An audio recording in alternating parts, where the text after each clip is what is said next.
Everyone, स्वागत है आपका आपके यूट्यूब चैनल एम रेलवे में। आज हमारी बायोलॉजी की क्लास सेकेंड है, मैराथन क्लास है। ठीक है, इसके पहले ही 1 घंटे पहले बायोलॉजी की क्लास 1 जो है अपलोड हो चुकी है। आपने नहीं देखी है तो देख लीजिए। क्लास 2 1 घंटे के बाद अपलोड हो जाएगी। ठीक है, तुरंत ही बात अपलोड हो जाएगी। आज जितने ज़्यादा पॉसिबल होंगे उतने ज़्यादा हम चैप्टर्स करेंगे। देखिए, हैंड राइटिंग पर मत जाइए पीडीएफ के, लेकिन कंटेंट इतना बढ़िया कंटेंट है कि आपके क्वेश्चंस बन जाएंगे। ओके, तो डाइजेस्टिव सिस्टम स्टार्ट करने से पहले मैं आपको ये डायग्राम दिखाना चाहती हूँ। ये डायग्राम अच्छे से देख लीजिए, दिमाग में बैठा लीजिए, इसी से क्वेश्चंस बहुत ज़्यादा बनते हैं। ठीक है, तो देखिए स्टार्ट कीजिए। अपने आपके माउथ से स्टार्ट करना है। ठीक है, माउथ से डाइजेस्टिव सिस्टम जो है स्टार्ट होती है माउथ से। हम जो बाइट लेते हैं, हम जो फर्स्ट बाइट लेते हैं वहां से स्टार्ट होने के बाद माउथ से स्टार्ट होकर एनस पे खत्म हो जाती है। तो ये पूरा जो सिस्टम होता है इसे बोलते हैं एलिमेंट्री कैनाल। क्या बोलते हैं? Alimentary canal. कहाँ से होती है ये? माउथ से लेकर, ठीक है, माउथ से लेकर ये एनस तक, ये पूरी की पूरी कहते हैं इसे एलिमेंट्री कैनाल। ये क्वेश्चन बनता है। ठीक है, एलिमेंट्री कैनाल जो कि तकरीबन जहाँ तक मुझे याद है इसमें लिखा भी होगा कितने मीटर तक होती है या फिर कितनी फीट की होती है, 32 फीट अप्रोक्सीमेटली। ठीक है, तो एलिमेंट्री कैनाल ये याद रखना। ठीक है, तो अब स्टार्ट करते हैं। एलिमेंट्री कैनाल स्टार्ट कहाँ से होती है? माउथ से। अब माउथ में आप जैसे ही फर्स्ट आपका बाइट लेते हो, ठीक है, फर्स्ट बाइट लेने के बाद आप उसको च्यू करते हो। ठीक है, उसे चबाने के बाद अब दांतों से चबाते हो। तो स्टार्टिंग हम करेंगे माउथ में, माउथ से टीथ। अब टीथ के बारे में पढ़ेंगे। चलिए फिर जो है डायग्राम में बार बार आपको बताती रहूंगी क्लास में। अभी जो है नोट्स पे ज़रा ध्यान देते हैं। ठीक है, टीथ से स्टार्ट करते हैं। तो देखना टीथ जो है एक्चुअली क्या होता है टीथ का काम, दांतों का काम क्या होता है? क्रश करना होता है जो भी हम खा रहे हैं। ठीक है, तो जैसे कि आपने डायग्राम देखा, तो डायग्राम जो एलिमेंट्री कैनाल मैंने बताया था 32 फीट की होती है टोटल। ठीक है, 32 फीट की होती है। स्टार्ट होती है माउथ से, फिर फेरेनेक्स जो गले के पास होता है, फिर एसोफेगस, फिर बाद में स्टमक आता है, स्टमक के बाद small intestine, large intestine, then उसके बाद एनस। ठीक है, ये सब कुछ आपको एक यही क्लास में क्लियर आउट हो जाएगा। आराम से पेशेंसली सुनिए। ठीक है, तो आप देखना माउथ में टीथ जो होते हैं, एक्चुअली टीथ का डेंटल फॉर्मूला आपको याद रखना होगा। अब डेंटल फॉर्मूला क्या है? ये इस तरह से 2 1 2 3, 2 1 2 3, 2 इंसिजर वाले, ठीक है, 1 कैनाइन वाला, और 2 प्री मोलार, और 3 मोलार। ठीक है, तो अब अच्छे से ध्यान दीजिए। 2 1 2 3 ये याद कर लिया आपने, कहीं नोट डाउन कर लीजिए। और अब यहाँ पे देखना, मैं कुछ डायग्राम ड्रॉ करती हूँ। ठीक है, स्टार्टिंग में जो है ये हाफ जॉ है। ठीक है, हाफ जॉ का जो लोअर जॉ है उसका हाफ जॉ ड्रॉ कर रही हूँ मैं। ठीक है, ये ध्यान देना। ये जो होते हैं ये 2 इंसिजर दांत आते हैं अपने छोटे। बचपन में आपने देखा होगा कि सबसे पहले जो दांत आते हैं बच्चों के, वो 2 छोटे बीच जो लोअर जॉ में 2 छोटे से दांत आते हैं, तो वो होते हैं इंसीजर। ठीक है, उसे कहते हैं इंसीजर। फिर बाद में एक इस तरह से आता है जो कार्निवोरस होते हैं ना, जैसे शेर हो गया या फिर डॉग हो गया, कैट हो गई, उनके ऐसे ऐसे दांत निकलते हैं ना, कोनिकल होते हैं एकदम ऐसे तिरछे एकदम, तो उसे कहते हैं कैनाइन। क्या कहते हैं उसे? कैनाइन। ये याद रखना, ये एक होता है। ठीक है, हाफ जॉ का बता रही हूँ मैं। हाँ, एंड देन फिर इस तरह से 2 अच्छे जो होते हैं दाढ़ कहते हैं ना उसे, तो वो होते हैं प्री मोलार। ठीक है, प्री मोलार, ये ध्यान दीजिए। हाँ, प्री मोलार। एंड फिर बाद में 3 ऐसे बड़े बड़े से दाढ़ आते हैं, इसे कहते हैं हम जो मोलार। क्या कहते हैं? मोलार कहते हैं। ठीक है, तो ये सब कुछ इस डायग्राम में, आप सॉरी पीडीएफ में आपको मिल जाएगा। ठीक है, सिर्फ ध्यान देकर सुनिए। तो क्या होता है ना कि हमारा जो अडल्ट बॉडी होती है उसमें 32 टीथ होते हैं। ठीक है, 32 टीथ होते हैं। और जब बचपन में एक्चुअली जब परमानेंट टीथ आते हैं ना, उसके पहले जो दूध के दांत कहते हैं हम लोग, तो वो 20 होते हैं। तो टोटल एक इंसान के लाइफ में कितने टीथ होते हैं? तो ऐसा अगर क्वेश्चन आया तो 52।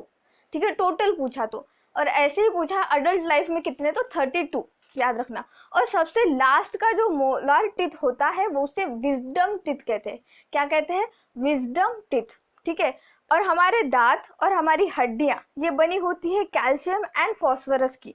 ठीक है, तो जब भी आप डॉक्टर के पास जाओ तो जब भी आप कहो कि मेरे जॉइंट्स वगैरह जो बहुत ओल्ड एज में चल जाते हैं, तो वो लोग कहते हैं कि हमारे जॉइंट्स में पेन है, तो उन्हें कैल्शियम की गोलियां दी जाती है, ठीक है, कैल्शियम पिल्स दिए जाते हैं, फॉस्फोरस वाले वगैरह पाउडर दिए जाते हैं। तो किससे बने होते हैं ये, याद रखना, कैल्शियम एंड फॉस्फोरस, ठीक है, ये याद रखना, ये क्वेश्चन बन सकता है अभी, है ना।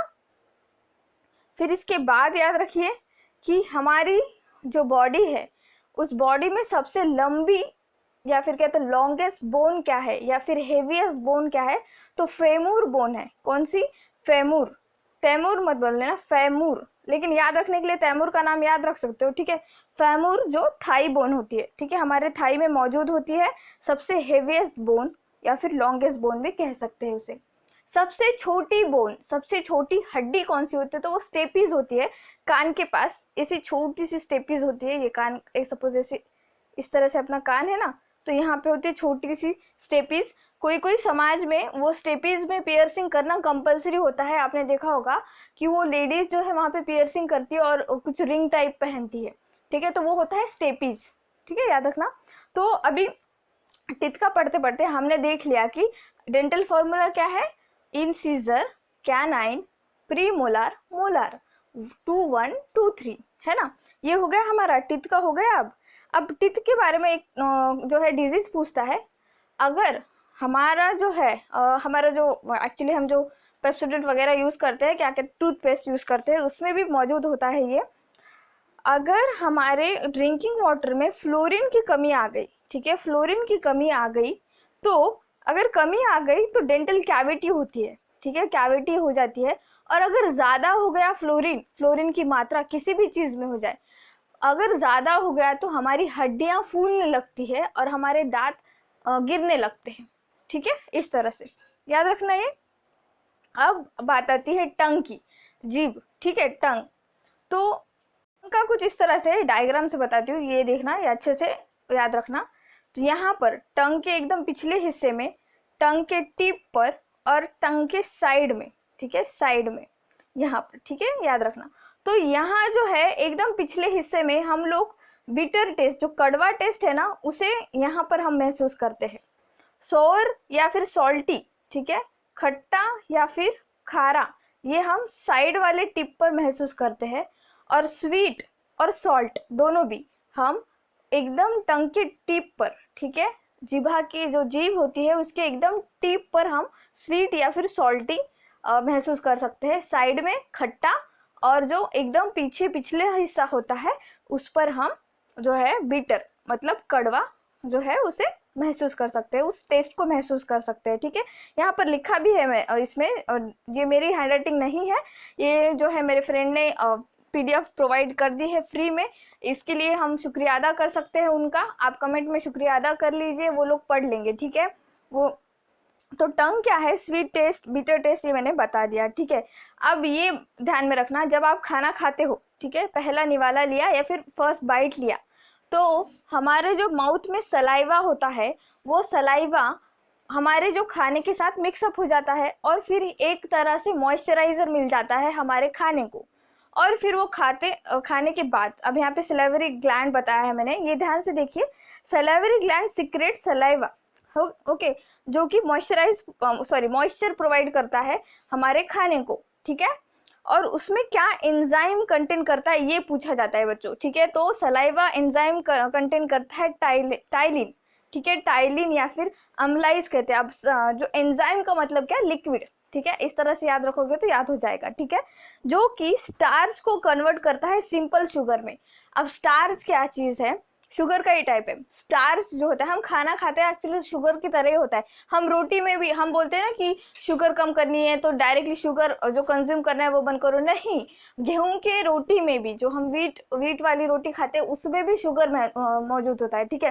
तो जो स्टार्च होता है ना, उसे सिंपल स्टार्च में कन्वर्ट करता है, क्योंकि हमारी बॉडी कॉम्प्लेक्स चीज़ों को सिंपलेस्ट फॉर्म में कन्वर्ट करके उसे जो है डाइजेस्ट करती है, ठीक है, उसे डाइजेस्ट करती है। तो C2, आई थिंक C2 नहीं, सॉरी, ग्लूकोज का फॉर्मूला आपको याद है क्या, C6H12O6, ठीक है, C6H12O6, ठीक है, O6, तो ये ग्लूकोज में कन्वर्ट कर देता है। कौन कन्वर्ट करता है? सलाइवा कन्वर्ट करता है। और एक बात ये भी याद रखना, माउथ में, हमारे माउथ में जो है कार्बोहाइड्रेट का क्या कहते हैं, डाइजेशन स्टार्ट हो जाता है। माउथ में ही कार्बोहाइड्रेट का डाइजेशन स्टार्ट हो जाता है हमारे, हम आगे पढ़ेंगे वो, ठीक है। अब फेरेनेक्स के बारे में पढ़ते हैं। फेरेनेक्स एक तरह का आप समझ लो पाइप, ठीक है, पाइप की तरह। फिर से एक बार डायग्राम देखेंगे क्या, आपको सब कुछ अच्छे से समझ में आ जाएगा, ठीक है।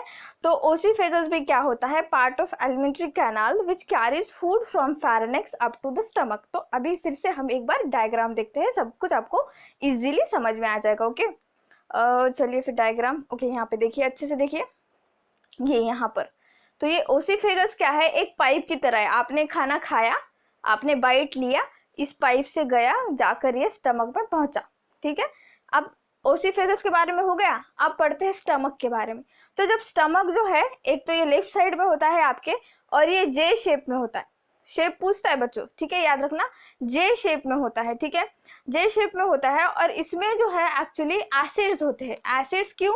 क्योंकि हम जो बहुत ही कॉम्प्लेक्स चीज़ें खाते हैं, जंक फूड खाते हैं, तो उसे पचाने के लिए एसिड की ज़रूरत होती है। तो हाइड्रोक्लोरिक एसिड होता है हमारे स्टमक में, HCl होता है, जो कि कॉम्प्लेक्स चीज़ों को सिंपलर फॉर्म में कर देता है, ठीक है। ये याद रह जाएगा ये। तो देखो यहाँ पे लिखा भी है, जे शेप में अवेलेबल है ये organ, situated on the left side of the body, ठीक है। फूड कहाँ पे स्टोर होता है? तो अपने पेट में, स्टमक में स्टोर होता है, 4 से 5 घंटे के लिए स्टोर होता है, ठीक है, याद रखना।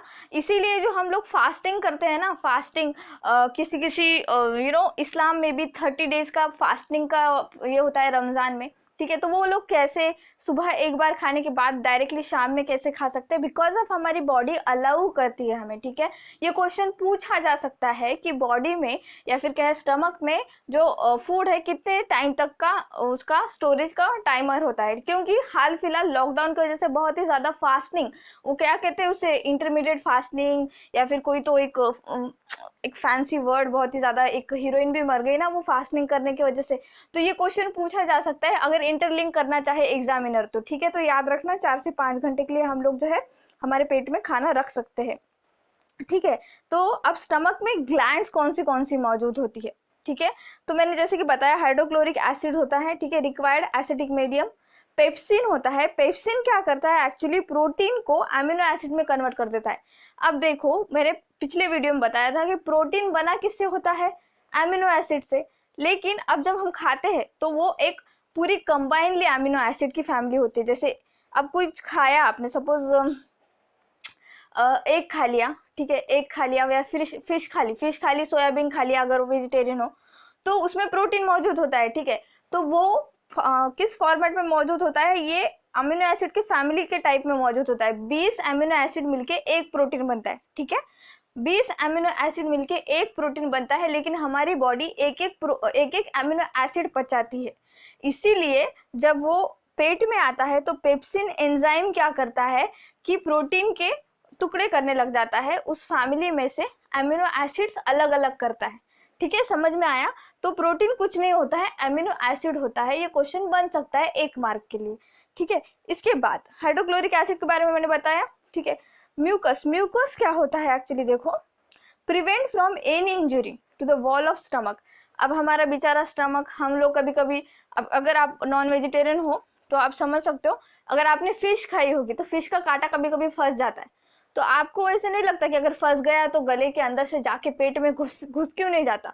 ठीक है, तो वो घुसना नहीं चाहिए, या फिर जो है इंटरनल ऑर्गन को किसी भी तरह की इंजरी नहीं होनी चाहिए। इसीलिए गॉड ने हम लोगों को इतने अच्छे से डिजाइन कर रखा है। हमारे स्टमक पे एक लेयर होती है अंदर से, इंटरनल लेयर होती है, एकदम से चिकनी लेयर होती है।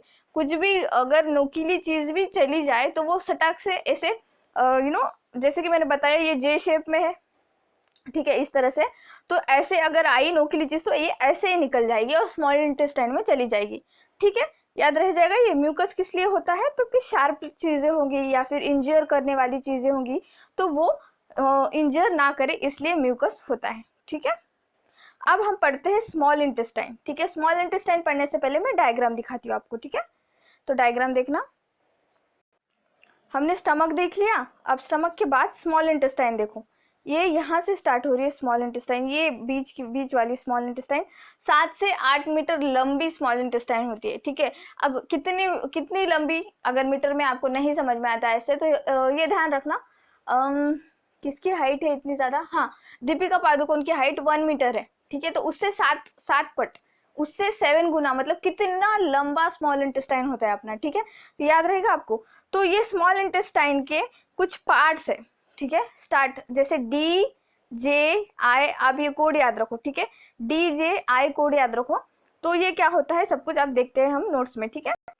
तो वो 3 पार्ट क्या है, डुडेनम, जेजेनम, इलियम, ठीक है, DJI। तो एक बात याद रखना, स्मॉल इंटेस्टाइन में सबसे ज़्यादा डाइजेशन होता है, मतलब जितना भी आप खाते हो ना,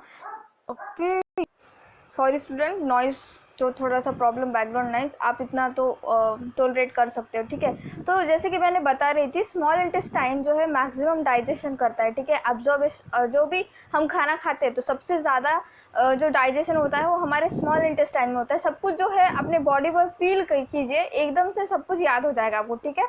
तो जैसे कि अब बताया मैंने, स्मॉल इंटेस्टाइन हमने पढ़ लिया। अब पढ़ते हैं पैनक्रिया। पैनक्रिया क्या चीज़ होती है, एक लीफी स्ट्रक्चर होता है, ठीक है। एक पत्ते की तरह स्ट्रक्चर होता है, कुछ इस तरह से, ठीक है, ऐसे स्ट्रक्चर होता है इसका, और लीफ की तरह ही दिखता है अगर आप देखोगे डायग्राम में। तो ये पेट और मतलब स्टमक एंड स्मॉल इंटेस्टाइन के बीच में होता है। और ये जो पैनक्रिया होता है ये एक्चुअली 2 ऐसे एंजाइम सिक्रेट करता है। 2 एंजाइम कौन से, ट्रिप्सिन और लाइपेज, ठीक है, याद रखना, ट्रिप्सिन और लाइपेज। ट्रिप्सिन क्या होता है, प्रोटीन का डाइजेशन करना शुरू कर देता है, ठीक है, प्रोटीन का डाइजेशन शुरू कर देता है। और लाइपेज जो होता है वो फैट का डाइजेशन शुरू कर देता है, फैट को कन्वर्ट करता है फैटी एसिड में, और प्रोटीन को कन्वर्ट करता है अमीनो एसिड में, ठीक है। जैसे मैंने पहले बताया कि सारा का सारा जो होता है कार्बोहाइड्रेट्स माउथ में नहीं डाइजेस्ट होता है, लेकिन कुछ परसेंटेज ऑफ कार्बोहाइड्रेट माउथ में डाइजेशन शुरू हो जाता है। उसी तरह से प्रोटीन भी कुछ परसेंटेज हमारे स्टमक में होता है और कुछ परसेंटेज हमारे स्मॉल इंटेस्टाइन में होता है, ठीक है। ऐसे याद रखोगे आप। तो मैंने पैनक्रियास के बारे में बता दिया। अब जैसे मैं बता रही हूँ ना, ध्यान दे के सुनो, और एक बार जो है अपना क्या कहते हैं उसे PDF पढ़ लो, सब कुछ आराम से याद हो जाएगा, ठीक है। अब लीवर क्या है, लीवर जो होता है हमारे बॉडी का लार्जेस्ट ऑर्गन है, लार्जेस्ट ग्लैंड है, ठीक है, याद रखना। लीवर जो है बाइल जूस स्टोर करता है। बाइल जूस क्या चीज़ होता है बच्चों, हमारे बॉडी में जो हमारे ब्लड में RBCs होते हैं ना, उनकी लाइफ सिर्फ 120 दिन की होती है। 120 दिन के बाद जो है नए RBC जनरेट हो जाते हैं। अब RBC जनरेट हो जाते हैं 120 दिन के बाद, ओके फाइन, लेकिन 120 दिन के बाद मरने वाले RBC कहाँ जाते हैं, तो मरने वाले RBC लीवर उसको लेकर कन्वर्ट कर देता है बाइल जूस में, ठीक है। तो खुद क्या कहते हैं, भगवान ने जो है ना, खुदा ने इस तरह से हमारी बॉडी बना रखी है, मतलब लाइक कि एक इंजीनियर होते हुए भी जब आप बायोलॉजी पढ़ोगे अच्छे से अच्छे टीचर से, तो आपको लगेगा शायद MBBS ही कर लेते, ठीक है, इस तरह से। तो बहुत ही बढ़िया मैकेनिज़्म है हमारा, अच्छे से यूटिलाइज करो उस मैकेनिज़्म का, ठीक है। अब जैसे कि हमने पढ़ लिया लीवर के बारे में, तो लीवर क्या होता है, एक ग्लैंड है, सबसे बड़ी ग्लैंड है, ये पूछता है क्वेश्चन, ठीक है, इस लाइन से क्वेश्चन आता है बच्चों। Largest gland of a body liver. Bile जो स्टोर कहाँ होता है, लीवर में, ठीक है, लीवर में स्टोर होता है, और एक छोटी सी पोटली टाइप होता है गैल ब्लेडर करते, गैल ब्लेडर, ये थोड़ा सा प्रोनाउंसिएशन ही इसका थोड़ा सा अजीब है, ठीक है। तो यहाँ पर जो है ये बाइल जूस स्टोर होते रहता है, और ये बाइल जूस जाता है कहाँ, हमारे स्मॉल इंटेस्टाइन में। किस लिए, तो वो जो है हमारे क्या कहते हैं उसे, कोई एंजाइम तो नहीं होता है बाइल जूस में, लेकिन ये डाइजेशन ऑफ फैट्स, हमारी जो चर्बी होती है उसको डाइजेस्ट करने के लिए काम आता है, ठीक है, इस तरह से याद रखना। अब लार्ज इंटेस्टाइन जो होता है देखना, स्मॉल इंटेस्टाइन सबसे लंबा होता है, ठीक है, स्मॉल इंटेस्टाइन लंबा होता है लेकिन डायमीटर में बहुत छोटा होता है, इसलिए इतना बड़ा स्मॉल इंटेस्टाइन 7.5 मीटर जो है अपने पेट में मौजूद हो सकता है, ठीक है। इसके बाद लार्ज इंटेस्टाइन देखना, ये जो होता है 3 कंपोनेंट होते हैं इसके, ठीक है। एक होता है सीकम, कोलन, रेक्टम। अब सीकम जो है, हम फिर से डायग्राम देखते हैं, डायग्राम देखना ही पड़ेगा, ठीक है। अब ये देखना, ठीक है, ये जो है हमारी लार्ज इंटेस्टाइन है, ठीक है, ये लार्ज इंटेस्टाइन है, लेकिन ये यहाँ पे जो छोटा है ना स्टार्टिंग में, लार्ज इंटेस्टाइन के स्टार्टिंग में ये होता है अपेंडिक्स। और अपेंडिक्स क्या है एक्चुअली, ये इसका कुछ भी काम नहीं हमारे बॉडी में, ठीक है, कुछ भी काम नहीं। उल्टा अगर ये क्या कहते हैं उसे, अगर इसका दिमाग फिर गया ना तो फिर से क्या कहते हैं अपेंडिक्स वो ऑपरेशन कराना पड़ता है, और करने के बाद ये जो है अपेंडिक्स ये पार्ट पूरा निकाल देते हैं बॉडी में से, ठीक है। तो ऐसे जिसका कुछ काम। तो लार्ज इंटेस्टाइन कहाँ से स्टार्ट होती है? सीकम। सीकम क्या होता है? ये देखो पॉकेट के तरह स्ट्रक्चर होता है सीकम, ठीक है। फिर ये पूरा का पूरा ये कोलन, ठीक है, कोलन एंड देन रेक्टम, और फिर एनस, ठीक है। हम जो खाते हैं सब कुछ स्मॉल इंटेस्टाइन पचाती है, स्टमक पचाता है, और फिर जो है वेस्ट प्रोडक्ट हम एनस से बाहर, बॉडी के बाहर निकाल देते हैं, ठीक है। तो फिर से हम जो है हमारे पीडीएफ पे जाते हैं। चलिए, जैसे कि अभी मैंने बताया सीकम, कोलन, रेक्टम, ठीक है। रेक्टम में क्या होता है? फीसिस होता है। फीसिस मतलब कुछ नहीं बच्चों, हमारा जो वेस्ट प्रोडक्ट होता है वही जो हम खाते हैं सब कुछ जो है अपना बॉडी उससे क्या कहते हैं अब्जॉर्ब कर लेता है। अब्जॉर्ब करने के बाद जो बाकी बचता है ना, उसमें से भी लार्ज इंटेस्टाइन क्या करता है? उसमें से पूरा पानी निकाल लेता है। पानी निकालने के बाद जो बचता है उसे कहते हैं फीसिस, और वो बॉडी के बाहर हम निकाल देते हैं, ठीक है। इस तरह से याद रखें। Maximum amount of water and salt absorb is taken place in colon, जो कि बहुत बड़ा जो ऐसे ऐसे करके पार्ट था ना small intestine, sorry large intestine का, तो यहाँ पर पानी और सॉल्ट का ज़्यादा से ज़्यादा अब्जॉर्प्शन होता है। और एक बात, जब हमारी डाइजेशन सिस्टम ख़राब हो जाती है या फिर कहे तो थोड़ा सा हम कुछ बाहर का ऐसे ही कुछ खा लेते तो डायरिया की प्रॉब्लम हो जाती है। अब डायरिया के प्रॉब्लम में क्या होता है बच्चों? हमारी लार्ज इंटेस्टाइन काम करना बंद कर देती है।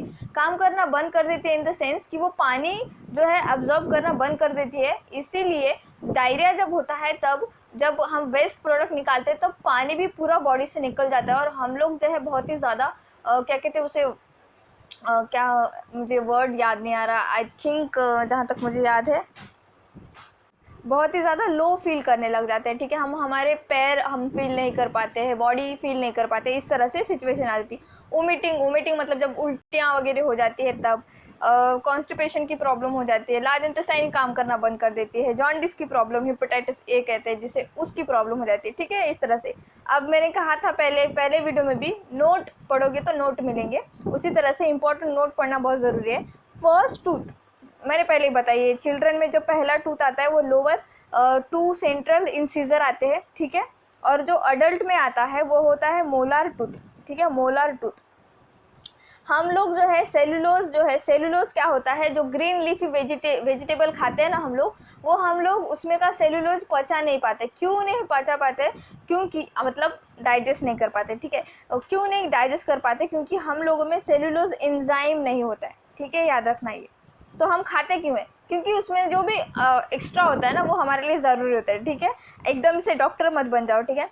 और एक बात, स्मॉल इंटेस्टाइन जो होती है वेजिटेरियन लोगों की या फिर कहे वेजिटेरियन एनिमल्स की, ये क्वेश्चन बना था बच्चों। मैं फिर से बार बार कह रही हूँ आपको, मेरे सिर्फ 19 क्लासेस जो है आरआरबी एनटीपीसी की प्लेलिस्ट बन चुकी है, वो एक बार आप अगर देख लोगे तो बहुत ही ज़्यादा फ़ायदा होगा, ठीक है, बहुत ही ज़्यादा फ़ायदा होगा बच्चों। प्लीज़ एक बार वो जो है वीडियो देख लेना, ठीक है। स्मॉल इंटेस्टाइन, जैसे कि एक क्वेश्चन था किसकी स्मॉल इंटेस्टाइन सबसे लंबी होगी, तो ऑप्शंस था रैबिट, डॉग, लायन और आई थिंक हॉर्स नहीं था, एक कॉर्निवोरस ही था, नॉन वेजिटेरियन एनिमल था, तो उसका आंसर था रैबिट। क्यों? क्योंकि वो वेजिटेरियन है ना, इसलिए याद रखना, ठीक है। और जैसे कि मैंने बताया कि जो छोटे बच्चों में होते पहले 20 दांत होते हैं, फिर बाद में अडल्ट हो जाता है 32, तो टोटल कितने हुए? 52, ठीक है, इस तरह से। नेक्स्ट हम देखते हैं कुछ इम्पॉर्टेंट बातें, ठीक है, जो कि हमारे लिए बहुत ज़्यादा इम्पॉर्टेंट है।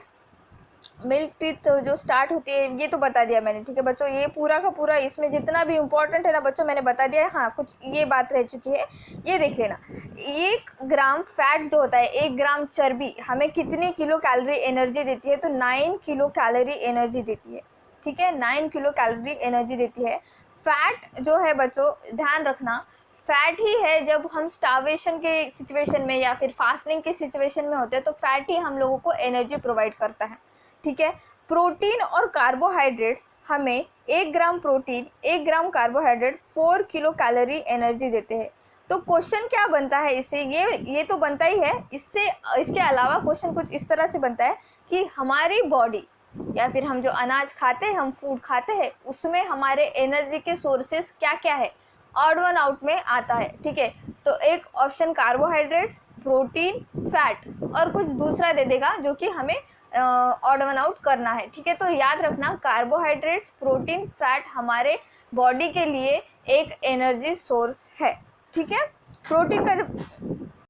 प्रोटीन की कमी से दो डिजीज बहुत ज़्यादा पूछी जाती है। पहली याद रखना क्वाशियोरकर और दूसरी है मार्समस या फिर इसको कहते हैं प्रोटीन एनर्जी माल न्यूट्रिशन, ठीक है। प्रोटीन एनर्जी माल न्यूट्रिशन, इस तरह से आप याद। तो बच्चों डाइजेस्टिव सिस्टम यहाँ पर ख़त्म होती है। Thank you so much for watching. Please subscribe to my channel and all the best for your exam. Thank you.